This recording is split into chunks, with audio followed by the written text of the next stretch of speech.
பக்தி ஒலி நேயர்களுக்கு வணக்கம். இப்போ பார்த்தோன்னா மனிதனுக்கு பார்த்தோன்னா நிறைய பிரச்சனைகள் இருக்கும். அந்த பிரச்சனைகள் பார்த்தோன்னா கண் திஷ்டி. இந்த கண் திஷ்டி பார்த்தோன்னா என்ன சொல்லுவாங்களா, அந்த காலத்துல கண் பட்டா எல்லாமே செய்வினிக்கு மேலன்னுவாங்க. கண் பட்டுச்சுன்னா ஒரு மனிதன் கோபுரத்துல இருக்கிறவங்க கூட கீழே வந்துடலான்னுவாங்க. உண்மைதான் அது.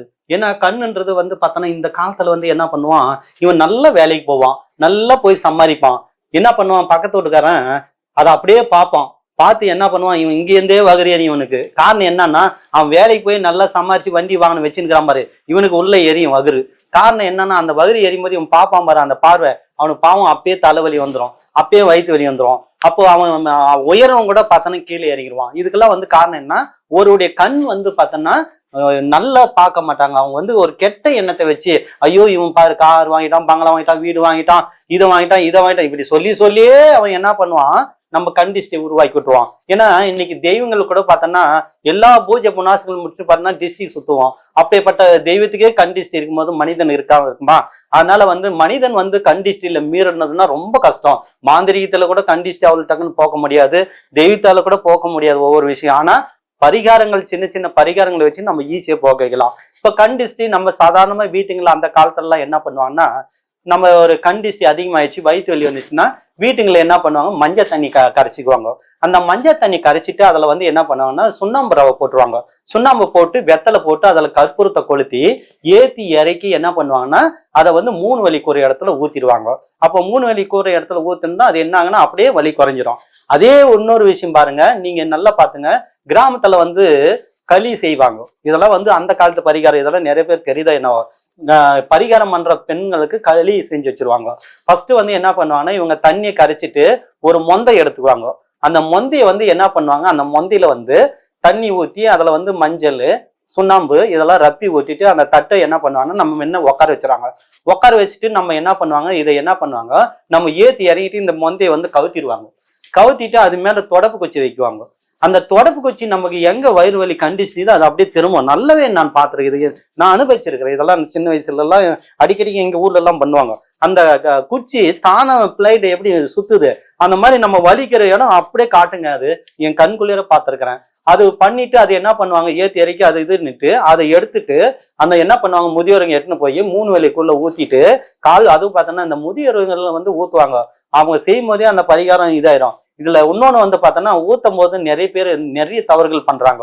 இப்போ நம்ம பண்ணும் போது நமக்கு பண்ணக்கூடிய விஷயம் அவங்களுக்கு இன்னொருத்தருக்கு அட்டாக் ஆகும். அவன் காலை தாண்டிட்டான்னா, ஒரு பொதுமக்கள்ல யாரோ ஒருத்தர் போறாங்க, ஒரு படிக்கிறதுக்கு போகுது, இல்ல ஒரு வேலைக்கு வாய்ப்புன்னு போறான், நீ எதா பண்றனா கழுப்புங்க இந்த மாதிரி இந்த மாந்தி இதுல எல்லாம் கூட நிறைய என்ன பண்ணுவாங்க, எட்டுன்னு போய் அந்த இடத்துல ஊத்திடுவாங்க. அப்போ போறவங்களுக்கு என்னாங்க, அது அட்டாக் ஆகும். ஒருத்தன முகத்துல ஒரு இது ஏத்தி இறங்கி அதை எடுத்துன்னு போய் நம்ம உடல்ல என்ன பிரச்சனை இருக்கு அது போயிடும். தயவுசெய்து அப்படி பண்ணாதுங்க. 3 வலிக்கு ஒரு இடத்துல கூட கால் படாத இடத்துல ஊத்துங்க. ஏன்னா நம்ம பண்றதுனால நம்ம இன்னொருத்தருக்கு பாதிப்பு வர்ற மாதிரி எதுவுமே செய்யக்கூடாது. அதே ஒரு குற்றம் தான், புரியுதுங்களா? அந்த மாதிரி பண்ணாதுங்க, ஓரமா பண்ணீங்க. அப்ப அந்த கண்டிஸ்ட் அது என்ன பண்ணும், விளைகிறோம். அடுத்து என்ன பண்ணுவாங்கன்னா, அவங்க நம்ம உட்கார வச்சு சாம்பல் எடுத்துக்குவாங்க. அந்த சாம்பலை ஏத்தி இப்படி இறக்குவாங்க. நம்ம அடுப்பு ஏறி இருப்பாங்க சாம்பலை, அதை ஏத்தி நம்ம 3 முறை துப்ப சொல்லுவாங்க. துப்பிட்டு அந்த செவத்துல வச்சு அடிப்பாங்க. அடிச்சா அந்த செவத்துல அந்த சாம்பல் அப்படி பிடிச்சிக்கும். அப்ப பிடிச்சிக்கின்னு உடனே பார்த்தோன்னா நம்ம உடம்புல இருக்கிறது அப்படி ஃப்ரீயா இருக்கும். அவ்வளவு அற்புதமா இருக்கும். இப்ப நானே பார்த்தேன்னா அடிக்கடிக்க வீட்டுல செய்வேன். காரணம் என்னன்னா, இந்த மாதிரி இன்டர்வியூ கொடுக்கும் போதும் நிறைய பேச்சு கிளாஸ் எடுக்கும் போதெல்லாம் எல்லாம் அப்படியே ஆன்னு பார்ப்பாங்க. என் மேலேயே ஒரு கண்ணு இருக்கும். நானே போயிட்டு எங்க வீட்டுல எல்லாம் இது செய்வாங்க. அப்ப செஞ்சு அப்போ உடம்பு எனக்கே ஆரோக்கியமா இருக்கும். உண்மையிலேயே நான் உணர்றேன், இதெல்லாம் மந்திரம் இல்ல, தந்திரம் இல்ல, இது ஒரு தாந்திரிகம். அப்போ இது பண்ணுவாங்க. அப்போ பண்ணும் போது நமக்கு என்ன ஆகுன்னா, ஃப்ரீ ஆயிரும். வயிற்று வலியோ இந்த டிஸ்டி வம்புல குறைஞ்சிரும். அடுத்து என்ன பண்ணுவாங்கன்னா, தொடப்பு குச்சி. இப்ப தொடப்பம் பார்த்தோன்னா இப்ப பிளாஸ்டிக் லேட்டஸ்ட் டெக்னாலஜி வந்துருச்சு. அந்த காலத்துல பூந்தொடப்பம், அது காட்டுங்கள்ல இருக்கிற மூலிகை. அந்த மூலிகை என்ன பண்ணுவாங்க, ஏத்தி இறங்கி குழந்தைக்கோ மனுஷனுக்கோ எடுத்து அதை கொளுத்தி இப்படி வச்சாங்கன்னா பட்ட பட்ட பட்ட பட்ட பட்டன்னு எரியும். அப்ப எரியும் போதே நம்ம உடம்புல இருக்கிற அந்த டிஸ்டி, ஓம்புல, வயிற்று வலி அதெல்லாம் கேட்டால பட்டு பட்டு போயிடும். இதெல்லாம் உண்மையிலேயே நீ 5000 கொடுத்தா கூட இதெல்லாம் பண்ண முடியாதுங்க. உண்மையை சொல்றேன், இது ஈஸியான ஒரு விஷயம். நான் உண்மையை சொல்றேன், நீங்க 5000 10,000 கொடுத்து ஒரு சாமியார் கிட்ட போய் பண்ணி கூட பாருங்க, குணாகாது. ஆனா இதை பண்ணுங்கன்னா அடுத்த நிமிஷமே உங்களுக்கு தெரியும். அது ஒண்ணாச்சு. அடுத்து நீங்க என்ன பண்ணணும், உப்பு எடுத்துங்க. உப்பை என்ன பண்றாங்கன்னா, உப்பு நம்ம ஏத்தி இறக்குங்க. 3 சுத்து ஏத்தி இறக்கி அதை தண்ணியில கரைச்சி நீங்க என்ன பண்ணுங்க, அதையும் கால்படாத இடத்துல ஊத்துங்க. அப்படி இது பண்ணாலே அந்த நம்ம கண்டிஸ்டி விளைகிறோம். அது ஒண்ணு ஆயிடுச்சு. அடுத்து வந்து இது சரி நமக்கெல்லாம் பண்ணிக்கினேன், வீட்டுக்கு என்ன பண்ணுவேன்? வீட்டுல கண்டிஸ்டி வந்தா வீடு என்ன ஆகும்? பிரச்சனை வரும். அதான் சொல்லிட்டேனே, செய்வினைக்கு மேல கண்டிஸ்டி. அப்போ கண்டிஸ்டி என்ன பண்ண, ஒரு செய்வினை கூட ஈஸியா போய் மந்திரவாதிகிட்ட போய் நம்ம பரிகாரம் பண்ணி பில்லி சுனி அழிக்கிறது, தாய்த்தது எந்திரம் போட்டு சரி பண்ணிடுவேன். ஆனா இந்த கண்டிஸ்டி என்ன பண்ண முடியாது. அப்போ வீட்டுக்கு கண்டிஸ்டி போக்கணும். இப்ப என்ன பண்றது? வீட்டுக்கு பண்ணணுமே. வீட்டுக்கு பண்ணணும்னா நீங்க என்ன பண்றாங்கன்னா, இதே மாதிரி நீங்க வீட்டுக்கு என்ன பண்றாங்கன்னா, எலுமிச்சி மலை எடுத்துங்க. எலுமிச்சி மலத்தை எடுத்து 4ஆ கட் பண்ணிங்க. 4ஆ கட் பண்ணிட்டு அது மேல கற்பூரத்தை வச்சு ஏத்தி இறங்கி எடுத்துன்னு போயிட்டு நம்ம கால்பட்ட இடத்துல ஓரத்துல புழிஞ்சிங்கன்னா 1 குறையும். அடுத்து வந்து உப்பு எடுத்துங்க. உப்பு வந்து 3 தடவை நம்ம என்ன பண்ண, ஏத்தி இறங்கி எடுத்து அந்த வீட்டுக்கு வெளியே எடுத்து சுத்தி போட்டு எடுத்துன்னு போய் ஊத்துங்க. அடுத்து வந்து கல்யாண பூசணிக்காய் எடுத்துங்க. அந்த கல்யாண பூசணிக்காயை எடுத்து அதை வந்து உள்ள போட்டு நம்ம அறுத்து அதுல குங்கம் தடவி அதுல சில்லறைக்காயினை போட்டு கற்பூரத்தை போட்டு வீடெல்லாம் காமிச்சிட்டு வெளியே எடுத்துன்னு வந்து நம்ம டிஸ்டி ஓம்புல் எல்லாம் குறையணுன்ட்டு ஒரே அடி அடிச்சிருங்க. அடிச்சுட்டு நீங்க என்ன பண்றாங்கன்னா, எடுத்துன்னு போய் வேற 2ஆம் சைடு வச்சிடுறீங்க. அது என்ன ஆகும்? வீட்டுல வைக்கிறது வாரி இறைக்குது. அப்ப இறைச்சிங்கன்னா என்ன ஆகும்? திரும்பவும் கண்டிஸ்டி போயிடும்.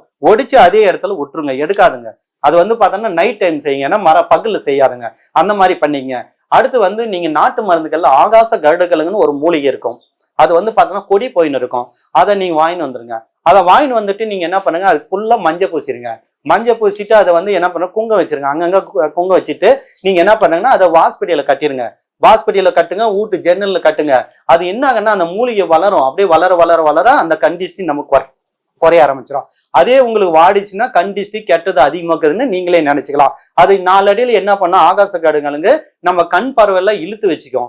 இழுத்து வச்சுட்டு நம்ம என்ன பண்ணோம், அது சுருங்கிறோம். அது தன்னைத்தானே அழிச்சிக்கும். அப்புறம் எடுத்துன்னு போய் நீ போட்டு திரும்ப புதுசா ஒரு 3 மாசம் 2 மாசத்துக்கு ஒவ்வொரு கலங்க ஆகாச கடுங்க பண்ணிங்க. அந்த மாதிரி பண்ணிங்க. அடுத்து வந்து ஒரு மனிதனுக்கு வந்து பார்த்தோன்னா, வீட்டுக்கு வந்து இது அதை விட அதிகமான பவர். இப்ப எல்லா வீட்டுகளிலும் நீங்க என்ன பண்ணீங்கன்னா, வீடு கட்டுறோம், எவ்வளவு லட்சக்கணக்கு செலவு பண்றோம், கோடி கணக்கெல்லாம் செலவு பண்றோம். நீங்க இதெல்லாம் வந்து ஒன்றும் பண்ண தேவையில்ல. ஒரு 4 மூலை நம்ம காம்பவுண்ட் எடுக்கிறோம். அந்த காம்பவுண்ட்ல வந்து நீங்க என்ன பண்ணீங்கன்னா, ஒரு அழகா கண்டிஸ்டி விநாயகர் வைங்க.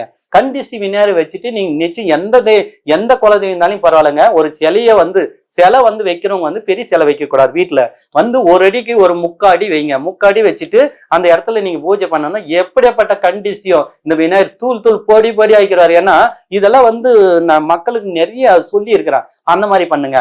அடுத்து வந்து இந்த கண்டிஸ்டிகளே வந்து நீங்க என்ன பண்றாங்கன்னா, கண்டிஸ்டி விநாயகர்னு இருக்கும். சில பேர் சிலை வைக்குவாங்க, சில பேர் சிலை வைக்காதவங்க என்ன பண்றாங்கன்னா, நம்ம எவ்வளவு டைல்ஸ் ஓட்டுறோம், எவ்வளவு பண்றோம், நம்ம இடத்த உடனே வீட்டுக்கு மேல பாத்தீங்கன்னா சென்டர்ல ஒரு விநாயகர் வரீங்க, இல்ல விநாயகர் ஒரு நல்ல பெரிய ஸ்டில்ல வச்சு விட்டுருங்க. அந்த டைல்ஸ்லயே வரும். அதை வச்சுட்டு இந்தானிக்கு 2ஆம் சைடு வச்சிருங்க கண்டிஸ்டி விநாயகர். வந்த உடனே மக்கள் என்ன பண்ணுவான், டக்குன்னு இங்க என்ன பண்ணுவான், இதைதான் பார்ப்பான். இதை பார்த்த உடனே என்ன பண்ண, அவர் உள் வாங்கிக்குவாரு. நீ என்ன பண்ண, உனக்கு கண்டிஸ்டி எல்லாம் வரும். இது ஒரு ஈஸியான ஒரு விஷயம். அதனால நீங்க இந்த கண்டிஸ்டி விநாயகர் வச்சீங்கன்னா நிச்சயமா கண்டிஸ்டி இருக்காது. அடுத்து வந்து நீங்க என்ன பண்ணா, வீட்டுங்கள கண்டிஸ்டி குறையுது. இப்ப இதெல்லாம் பண்ணிட்டோம். இதெல்லாம் பண்ணிட்டு அதுவும் மீறி கண்டிஸ்டி இருக்கு.